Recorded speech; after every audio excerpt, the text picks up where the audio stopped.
Just one more kiss, Gloria?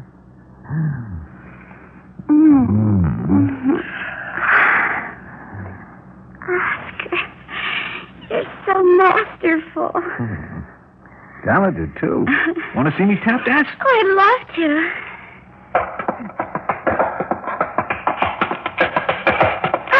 Golly gee, Oscar, that's wonderful. Oh, it's nothing, really.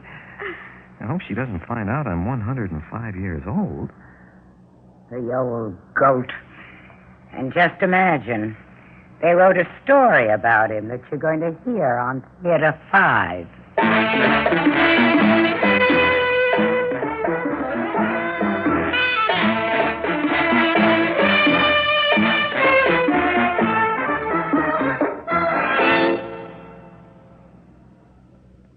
I guess perhaps I am the most procrastinating man you ever met.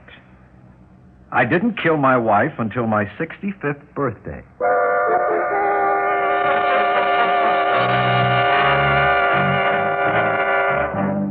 I might never have killed her at all if it hadn't been for the fact that one day I cleaned out the attic. And the reason I cleaned out the attic was that Nadine was my wife, insisted on it. Well, now, Oscar, what do you think you're doing here? Well, I was just sitting down for a minute, Nadine. I was kind of relaxing. Relaxing? Relaxing at 11 o'clock in the morning? Well, it is my day off. A day off should be used for work. You know that, Oscar. Well, I did the dishes. I made the bed. Why don't you clean out the attic? Oh, now, Nadine. Clean out the attic. So I cleaned out the attic. The attic was clean anyway. Nadine used to make me clean it out once every couple of weeks. But I went up there and moved things from here to there and back again and made sweeping sounds with the broom. And then, I don't know why I did it, but I poked into the eaves. It was an old house we lived in, and by George, I found an old book that I'd never seen there before.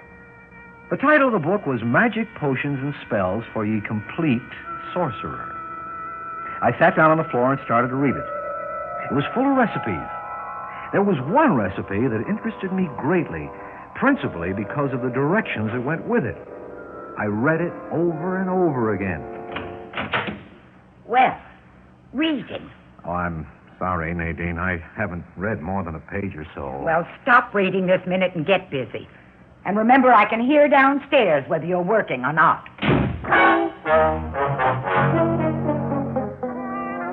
So I held the broom in one hand and the book in the other, and I swept the broom back and forth on the same place on the floor, and I read the directions that went with that recipe again and again. Do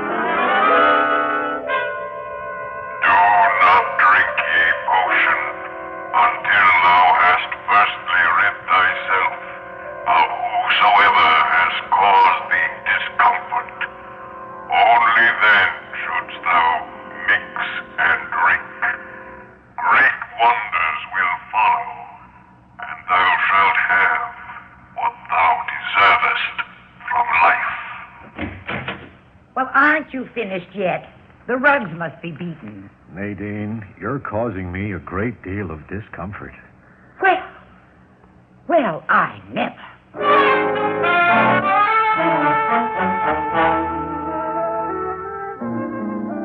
Still, I might have put the matter from my mind, except that on my 65th birthday, when I was nearly old enough to die, I wandered into the park and watched the lovers strolling in the sunlight, the young men's arms around the young girls' waists. The contrast between my wife and these young girls was almost too much for me to bear. So I went home to be greeted by Nadine. Oscar, clean out the cellar. And I went and stood at the top of the cellar stairs and hesitated. Well, Oscar, go down the stairs and get to it. Nadine, come here. What do you want? Nadine, there are never any passages of tenderness between you and me. What kind of foolishness is this? I never tell you how much I appreciate you, Nadine. Well, you certainly ought to. I know. You may feel, and I wouldn't blame you, that I never think about you very much, but I do. Shall I tell you what I think about, Nadine? Why, yes, Oscar. I think about your clothes. Those worn bombazine dresses with high choker collars. Well, I try to dress like a respectable woman. And I think about those long, shapeless flannel nightgowns you wear.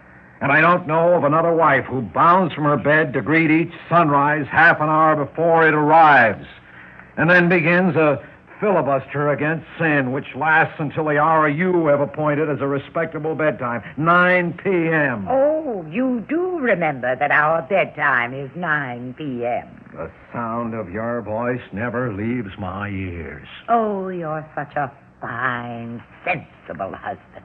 You really think I'm sensible? Of course. You were sensible enough to marry me for my money, weren't you? Ah, and how wisely you've guarded that money for me. That's because I know how highly you prize that money. While we're speaking of it, I should add that I am so grateful that to your fortune you have added 75% of what I have earned in 40 years of toil. Oh, don't speak of such a little thing. Oh, but I insist on speaking of it. And I'll speak of how there's another side to you, too. For you have known how to spend on great pleasures the other 25% of my earnings. You have not hesitated to plunge recklessly into the delights of stew meat, dark green shapeless dresses, and contributions to missionaries engaged in clothing heathens. What? No price has been too high for you when it was a question of your favorite vegetable, turnips, or your favorite sweet, rice pudding. You have reveled in the extravagance of temperance club dues, nor have you forgotten my pleasures, for you bought me a bicycle to pedal to work. Oh, why shouldn't I have done all this for my husband? It adds up to this, Nadine. You have been an indefatigably good wife. And you have been a husband. I have only one small complaint. What is that? You dust the keyholes. What is wrong with that, Oscar? I find the symbolism of it depressing. I don't see why. Well, you can think it over on the trip you're going to take. What trip? Here, let me put my hand on your back, and I'll tell you what trip. I don't understand. You will in the next couple of seconds. The trip you're going to take is a trip down these cellar stairs.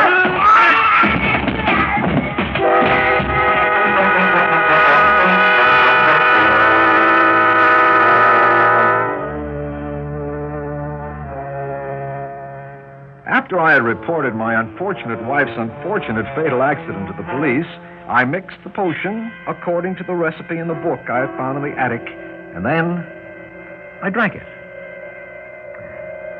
I was now a millionaire. And I suppose that was a great wonder, but I had expected other great wonders, less predictable. For a month or two, nothing seemed to happen, and when something did happen, I did not at first appreciate it. Well, what seems to be the trouble, Mr. Brown? Doctor, it's my hair. Your hair? Or maybe my digestion. Your digestion? Well, now, you are 65 years old. I know. That's just it. Well, at 65, a man can't expect to feel like a young man of 30.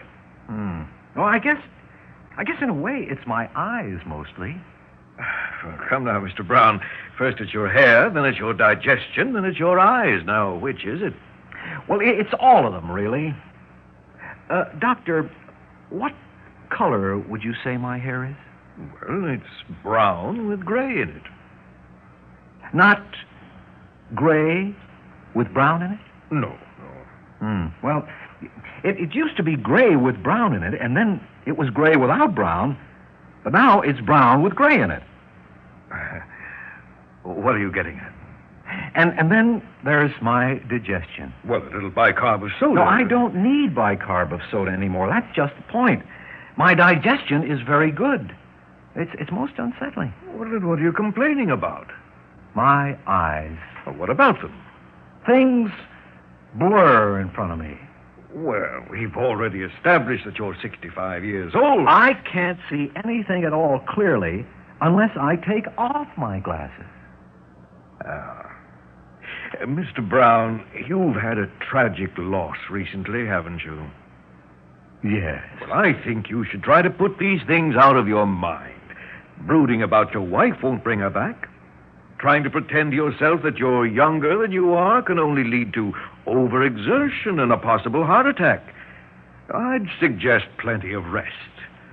Thank you, Doctor. That'll be $10, please.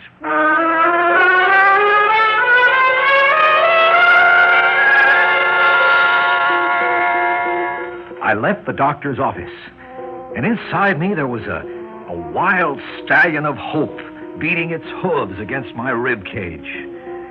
I don't know why I hadn't realized before what was happening. My hair was turning brown again. Once again, I could eat fried foods at midnight without consequence. I had regained the good vision of my younger days. And even as I walked toward home, I began to feel my third teeth pushing my upper plate right out of my mouth.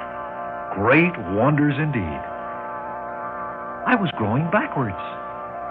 I was growing younger.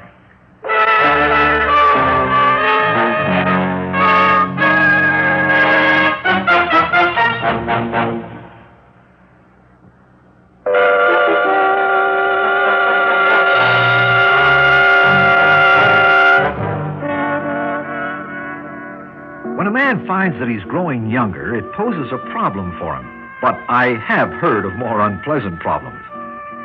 In the years that followed after my visit to the doctor, I moved from town to town, never staying anywhere long enough to enable neighbors to notice that I was getting 1 year younger every 12 months. I couldn't talk to anybody about my problem or about my hopes and plans, but I was sustained by a lively, wild music that played constantly in my mind's ear. I had had 40 years of Nadine's strident respectability, but that was all over now. I was going to wipe those 40 years out. I proposed to grow backwards until I reached the age of 25 again, and then to find a new wife. But my new wife would be nothing like Nadine. She would be empty-headed. She would be rattle-brained. She would be a peroxide blonde. And above all, she would be fun-loving. But it wouldn't do for her or anyone else to know that I was getting younger, because no blonde in all the land would be empty-headed or rattle-brained enough to open her arms to me if she realized that in a short time she would have to feed me my formula from a baby bottle. So I moved every 6 months, and I was lonely. But what lay ahead of me was worth it.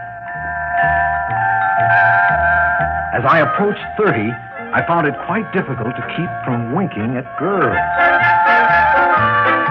And when I passed 30 and entered my 20s, the devil kept whispering that starting a few years earlier would really make little difference. My mind was set on 25 as the perfect age for what I had in mind, and so, as austerely as any monk, I saved myself for heaven. When I was 26 minus 1/2, I hastened to Manhattan, took an apartment on Park Avenue, and for 6 months, I spent money. I spent it in nightclubs and in certain exclusive dress shops. I spent it on exotic food and bubbly drink and costly raiment for costly brunettes.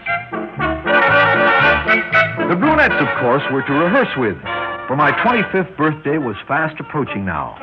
And when finally I went searching for my empty-headed, rattle-brained, fun-loving peroxide blonde, I found her in the chorus line of the Wayfarers Club.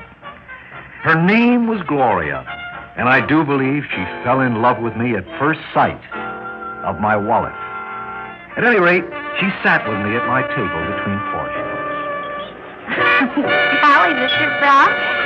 It's awfully nice of you to take an interest in little me. Not at all.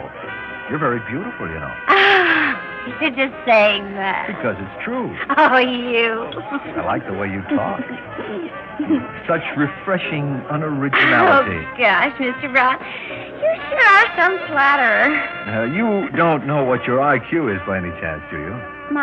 What's that? Never mind. I guess you've told me. Now, tell me some other things about yourself.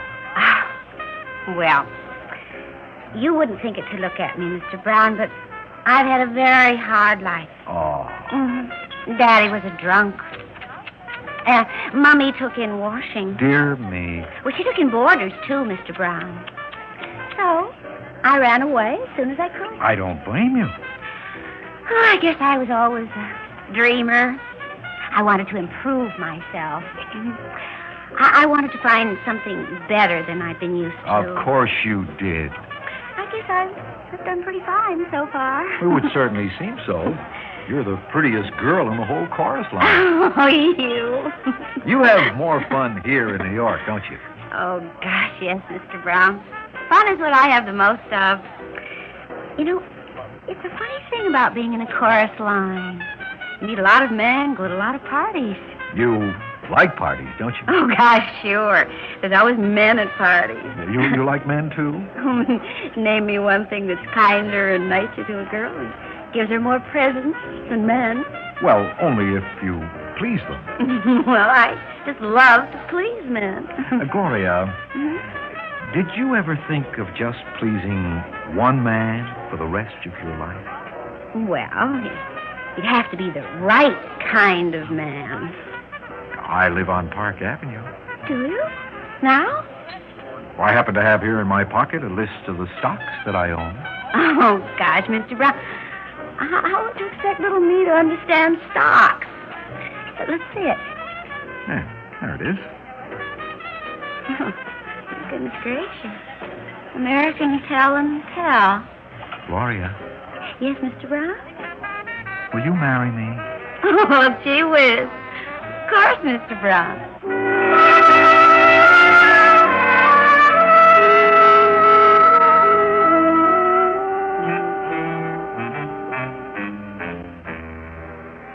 On my 25th birthday, Gloria and I were married.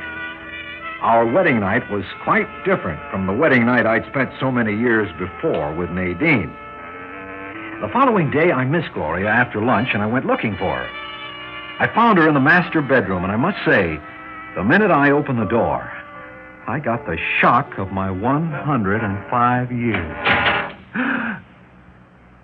What have you done to your hair? It's mouse brown now.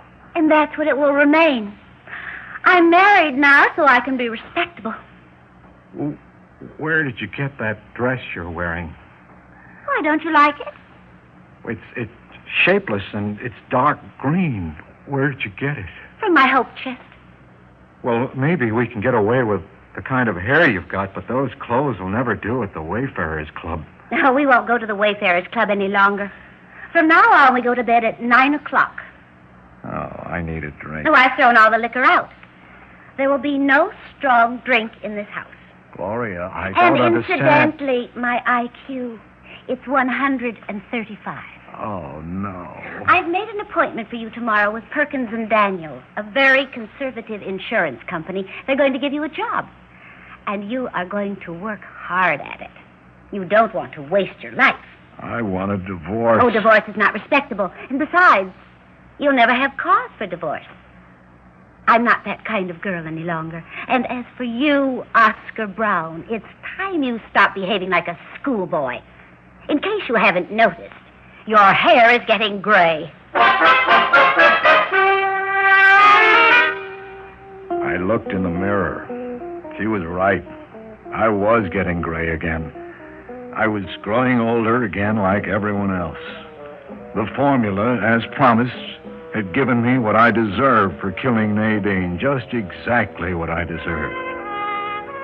I was in for another 40 years with Gloria.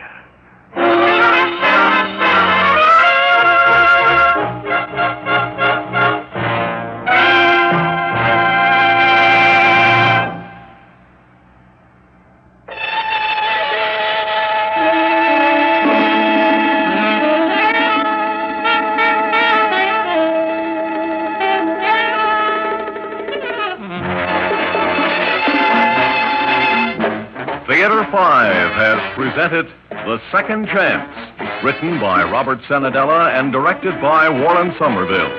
In the cast, George Petrie, Ethel Everett, Evelyn Juster, and William Griffiths. Audio engineer Marty Follia.